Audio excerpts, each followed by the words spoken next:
നമ്മൾ കഴിഞ്ഞ ക്ലാസ്സിൽ ഹൈപ്പർ ടെൻഷനെ കുറിച്ചാണ് പറഞ്ഞിട്ടുള്ളത്. കൃത്യമായി മനസ്സിലായിട്ടുണ്ടാവും എന്ന് വിചാരിക്കുകയാണ്. നിങ്ങൾ നോട്ട് വായിച്ചിട്ടുണ്ടാവും. ഇന്ന് രണ്ട് ടോപ്പിക്കാണ് എടുക്കുന്നത്. ഈ വീഡിയോയിലുള്ളത് congestive heart failure or congestive cardiac failure, CHF or CCF.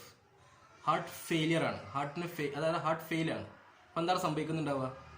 It occurs when congestive heart failure occurs when heart lose its ability to pump enough blood to the body in order to maintain or adequate circulation for the metabolic needs of the body. അത് ഹാർട്ടിന് കൃത്യമായിട്ടുള്ള amount pump ചെയ്യാൻ കഴിയുന്നില്ല. അതായത് blood കൃത്യമായിട്ട് എന്ത് ചെയ്യാൻ കഴിയുന്നില്ല, ഹാർട്ടിന് പമ്പ് ചെയ്യാൻ കഴിയുന്നില്ല. ഇതാണ് ആ ഹാർട്ട് ഫെയിലിയർ എന്ന് പറയാം. Congestive cardiac failure or congestive heart failure.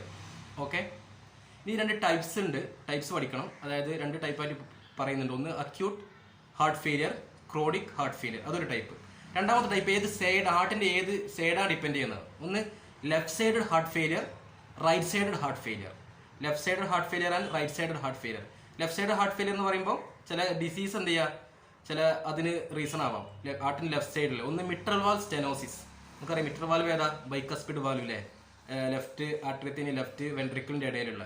അപ്പോൾ അതിന് mitral valve disease or mitral valve stenosis അത് കാരണമാവാം. അതുപോലെ തന്നെ ഹൈപ്പർ ടെൻഷൻ എന്ത് ചെയ്യുക കാരണമാവാം. അതുപോലെ ഇഷ്കീമിക് ഹാർട്ട് ഡിസീസ് ഒക്കെ എന്ത് ചെയ്യുക ഇതിന് ലെഫ്റ്റ് സൈഡ് ഹാർട്ട് ഫെയിലിയർ കാരണമാവാം. ഇനി right side heart failure. Right side heart failure it's occurs as a result of as a consequence of left side heart failure. Left side heart failure ഉണ്ടായി കഴിഞ്ഞാൽ എളുപ്പം എന്ത് ചെയ്യുക, അത് റൈറ്റ് സൈഡ് ഹാർട്ട് ഫെയിലിയർ ഉണ്ടാക്കാം.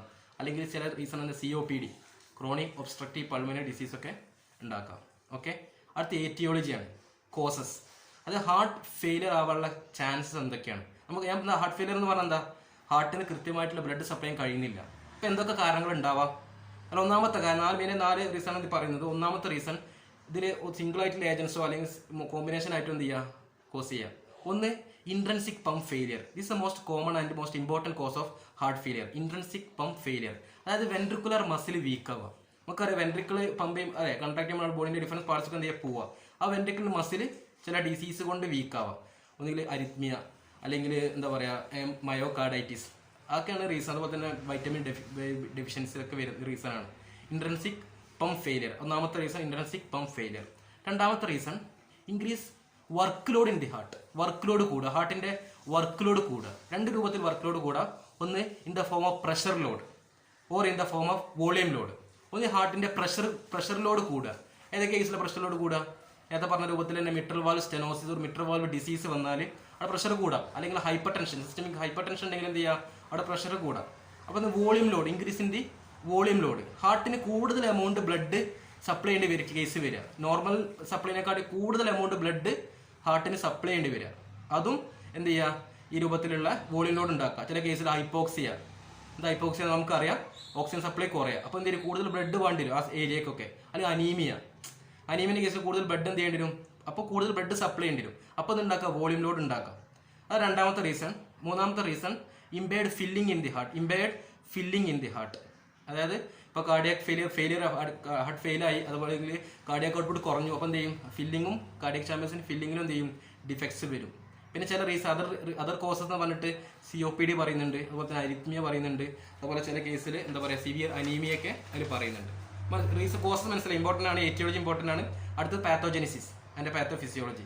ഇതൊരു കോമ്പൻസേറ്ററി മെക്കാനിസം ആയിട്ടാണ് പറയുന്നത്. നമുക്കറിയാം ഹാർട്ട് ഫെയിലായി, ഹാർട്ട് കാർഡിയാക് ഔട്ട്പുട്ട് കുറഞ്ഞു, അതായത് കൃത്യമായിട്ട് ബോഡി ടിഷ്യൂസ് ബ്ലഡ് എത്തുന്നില്ല. അപ്പോൾ എന്ത് ചെയ്യും, ഈ ഹാർട്ട്, ലിവർ, കിഡ്നി അങ്ങോട്ടൊക്കെ ബ്ലഡ് ലോസ് കുറഞ്ഞു കഴിഞ്ഞാൽ അവിടെ ഫെയിലിയർ ആകാൻ ചാൻസ് കൂടുതലാണ്.